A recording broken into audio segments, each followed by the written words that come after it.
Think about what it'd be like for somebody to have somebody come up and say, I want to take your photograph, but I'm not going to tell you what it's going to be used for.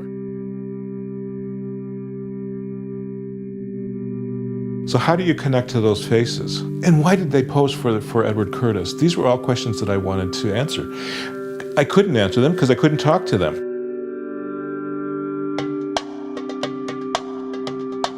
I've always felt that photography can be used to heal the indigenous experience because we come from a colonial history of erasure.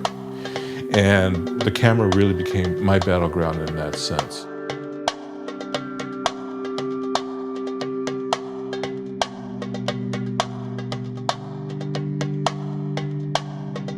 In terms of how it represents and plays with the wampum belt is the storyteller. And so each panel that I produce has a story based on certain elements. And as an archivist, captions are a very important part of that. So all the information that I have about the photographs, whether historical or my imagery, is included in the caption, along with a story that I call a travel log.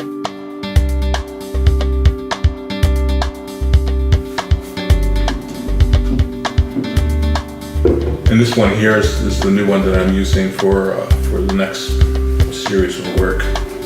I've always felt a bit self-conscious about it, like taking these little plastic toys out and photographing them, because you get some pretty strange looks sometimes. I remember one time a non-Indigenous guy came up to me and he said, I looked at these photographs and he said, I didn't know whether to cry or laugh.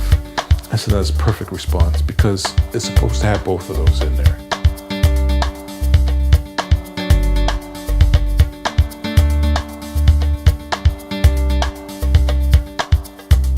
So I went up to the monument and I photographed the Indian figure, and I didn't photograph Champlain.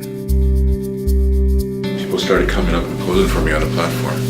But that was the idea, was that it was a bit of a performance piece, but Greg Hill was actually the first person that took part in it.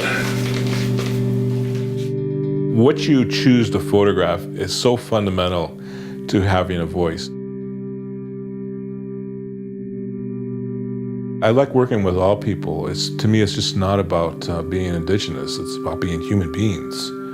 And if we can kind of get to the point where we all respect that in each other, well, then maybe the world will be a little better at that point. You have to hope.